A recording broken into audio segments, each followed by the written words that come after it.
Here we are again. We're back to Friday. Today we're going to read chapter 18, Out of the Giver by Lois Lowry. Giver, Jonas asked the next afternoon, do you ever think about release? Do you mean my own release or just the general topic of release? Both, I guess. I apologize. I should have been more precise, but I don't exactly know what I meant. Sit back up. No need to lie down while we're talking. Jonas, who had already been stretched out on the bed when the question came to his mind, sat back up. I guess I do think about it occasionally, the giver said. I think about my own release, and when I'm in an awful lot of pain, I wish I could put in a request for it sometimes, but I'm not permitted to do that until the new receiver is trained. Me? Jonas said in a dejected voice. He was not looking forward to the end of the training when he would become the new receiver. It was clear to him what a terribly difficult and lonely life it was, despite the honor. I can't request release either, Jonas pointed out. It was in my rules. The giver laughed harshly. I know that. They hammered out those rules after the failure 10 years ago. Jonas had heard again and again now reference to the previous failure, but he still did not know what had happened 10 years before. Giver, he said, tell me what happened, please. The giver shrugged. On the surface, it was quite simple. A receiver to be was selected the way you were. The selection went smoothly enough. The ceremony was held and the selection was made. The crowd cheered as they did for you. The new receiver was puzzled and a little frightened as you were. My parents told me it was a female. The giver nodded. Jonas thought of his favorite female, Fiona, and shivered. He wouldn't want his gentle friend to suffer the way he had, taking on the memories. What was she like? He asked the giver. The giver looked sad, thinking about it. She was a remarkable young woman, very self-possessed and serene, intelligent, eager to learn. He shook his head and drew in a deep breath. You know, Jonas, when she came to me in the room, when she presented herself to begin her training, Jonas interrupted him with a question. Can you tell me her name? My parents said it wasn't to be spoken again in the community, but couldn't you just say it to me? The giver hesitated painfully, as if the saying of the name aloud might be excruciating. Her name was Rosemary, he told Jonas finally. Rosemary. I like that name. The giver went on. When she came to me for the first time, she sat there in the chair where you sat on your first day. She was eager and excited and a little scared. We talked. I tried to explain things as well as I could. The way you did to me? The giver chuckled ruefully.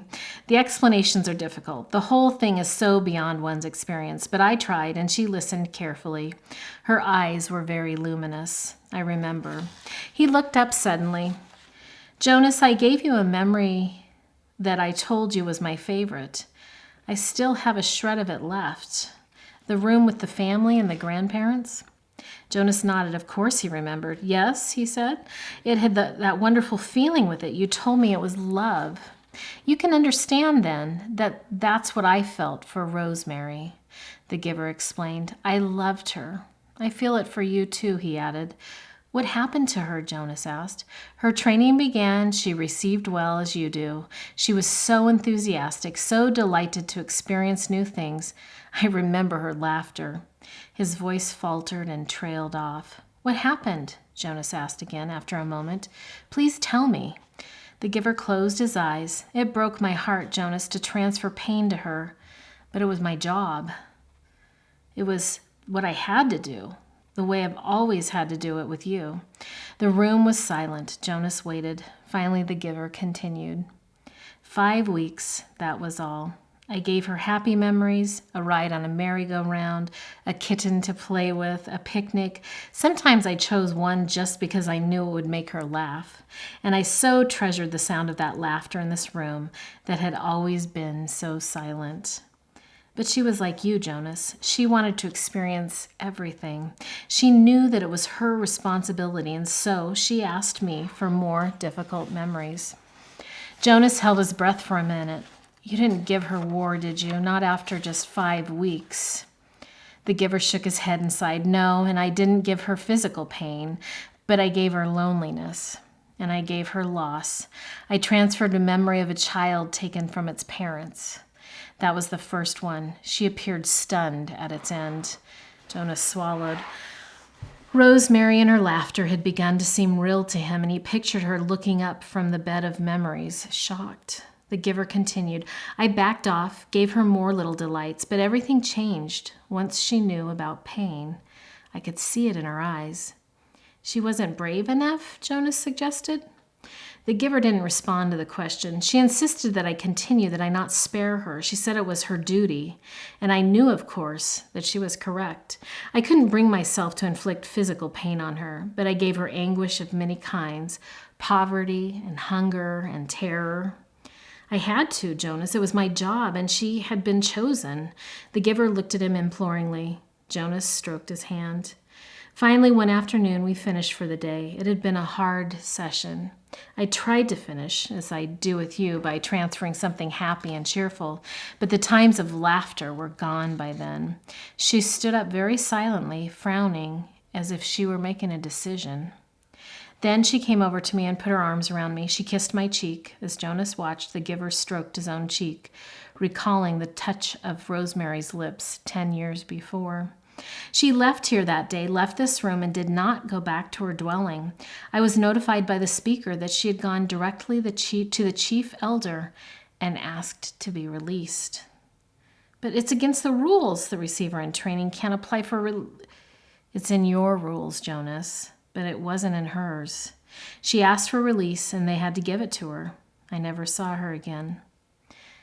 So that was the failure, Jonas thought. It was obvious that it saddened the giver very deeply, but it didn't seem such a terrible thing after all, and he, Jonas, would never have done it, never have requested release, no matter how difficult his training became. The giver needed a successor, and he had been chosen. A thought occurred to Jonas. Rosemary had been released very early in her training. What if something happened to him, Jonas? He had a whole year's worth of memories now. Giver, he asked, I can't request release, I know that, but what if something happened? An accident? What if I fell into the river like that little four Caleb did? Well, that doesn't make sense because I'm a good swimmer, but what if I couldn't swim and I fell into a river and was lost? Then there wouldn't be a new receiver. But you would already have given away an awful lot of important memories, so even though they would select a new receiver, the memories would be gone except for the shreds that you have left of them. And then what if... He started to laugh suddenly. I sound like my sister Lily, he said, amused at himself. The giver looked at him gravely. You just stay away from the river, my friend, he said. The community lost Rosemary after 5 weeks, and it was a disaster for them. I don't know what the community would do if they lost you. Why was it a disaster? I think I mentioned to you once, the giver reminded him, that when she was gone, the memories came back to the people. If you were to be lost in the river, Jonas, your memories would not be lost with you. Memories are forever. Rosemary had only those 5 weeks' worth, and most of them were good ones. But there were those few terrible memories, the ones that had overwhelmed her. For a while, they overwhelmed the community. All those feelings, they'd never experienced that before. I was so devastated by my own grief at her loss and my own feelings of failure that I didn't even try to help them through it. I was angry, too. The giver was quiet for a moment, obviously thinking. You know, he said finally, if they lost you with all the training you've had now, they'd have all those memories again themselves. Jonas made a face. They'd hate that. They certainly would. They wouldn't know how to deal with it at all.